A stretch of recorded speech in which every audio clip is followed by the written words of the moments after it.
Thank you for that. Thank you. So God loves a positive person. That is the title of my talk today. And actually it's a little bit limited because God loves everybody. But God loves the positive person because out of the positivity, there is the opportunity to experience and to express into the world that great, magnificent wonderment that is the eternal, the infinite, and the absolute. And that's why this idea of the divine intelligence, the Almighty Father, loves the positive. Because through that, it gets to experience and express that which it is and wants to be. Think about it. If you were God and you were creating the universe, would you want to be in suffering? Is that a choice you would be making? No. God loves the positive person because it wants to be absolutely that divine. There's an expression, I read this, I think it was in the either yesterday or today's Science of Mind daily affirmation. There's a story from the Talmud that says that when at conception, that the angels bring the individual to God, and God determines how tall it's going to be and what race it's going to be and how many fingers it's going to have and all of that. And then the angels say, and will this child be good or bad?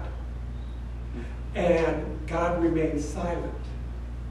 Because it's not in the nature of God to know evil and to make that choice, but to say it has free will.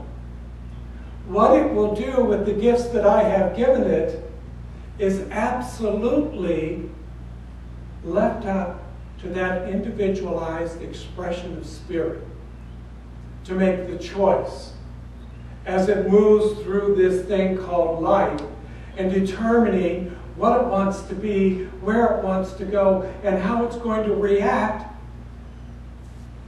to the situation and the conditions and the appearance that shows up in the world of effect. Because this is what we do.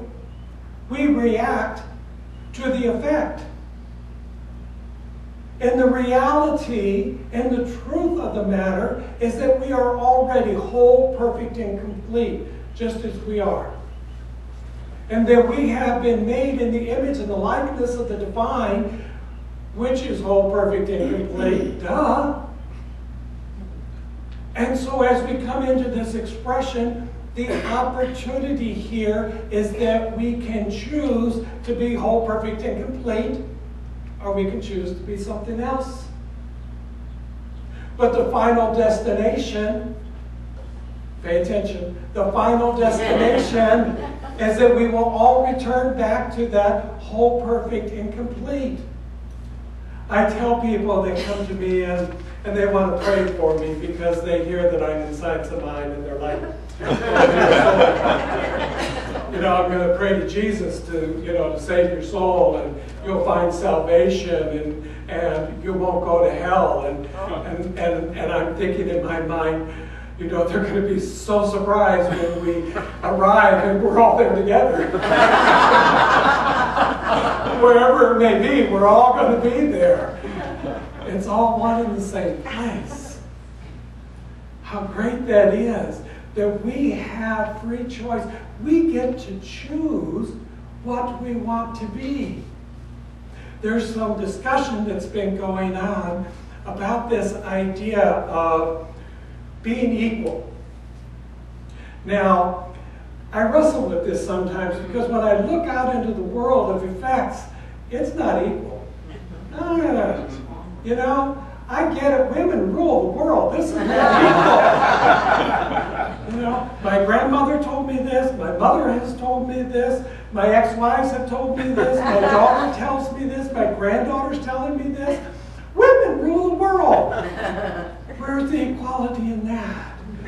But what I understand is that what's equal is the opportunity.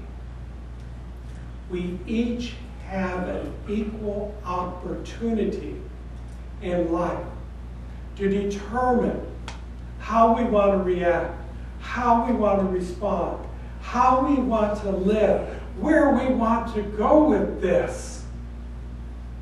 And it is only our individual self that keeps us from moving into that experience of the divine, of the perfection, of the unlimited potential of who we are, because we have free choice. So there was some discussion that we were doing around our annual members meeting on Friday night, and I told Andy I was so glad he was here today because I was going to pick on him. But there was a very minimal number of people that chose to attend. The opportunity was everybody could attend. They chose to, and for all good reasons. They might have been on vacation. They might have moved back to Minneapolis where they lived during the rest of the year. There's a reason for everyone why they chose to either be here or not be here, but the opportunity was the same. Here it is. And Andy chose to show up and give voice to something that he needed to express and to explain. And those of you that were here understand that the courage and the power that it took for him to come forth and be that presence was incredible. Because it almost seemed as if he was a single voice in what he wanted to express. But that voice had to be heard. That message had to be delivered.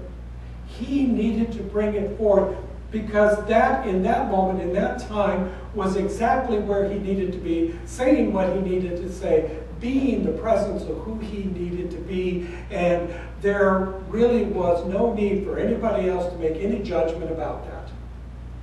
That was the voice that he needed to speak, and I acknowledged and applauded him for doing that. I didn't agree with it, some of it, but that doesn't mean that it's right, wrong, or indifferent. It just means that it was his voice that he needed to speak. We were brought into an awareness that there is something going on here that we're not yet quite doing right. Because as I looked around the room, and I noticed the number of individuals who had served on our core council or the previous formation of the Board of Trustees was very few and limited. Because many of the people who have served on the core council or the Board of Trustees found themselves, for whatever reason, having to leave the center. And I hear reasons why. I don't know, I can't experience it, because it's not me. But I know that they had to make a choice to do something about their life that no longer looked like it was going to be here in the center. And I find that in there someplace, there's something that's not working to the best of its ability.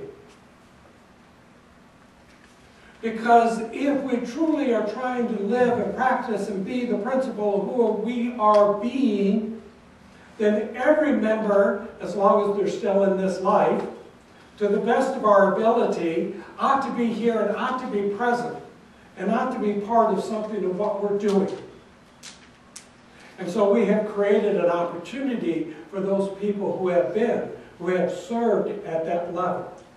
Because it's not an easy level to serve at. When you walk in here and you think you want to be on the core council, trust me, talk to somebody that's been there. It is not a popularity choice. Although people may walk into it believing that, they may step into it thinking that, well, this is the place that I need to be because I figured it all out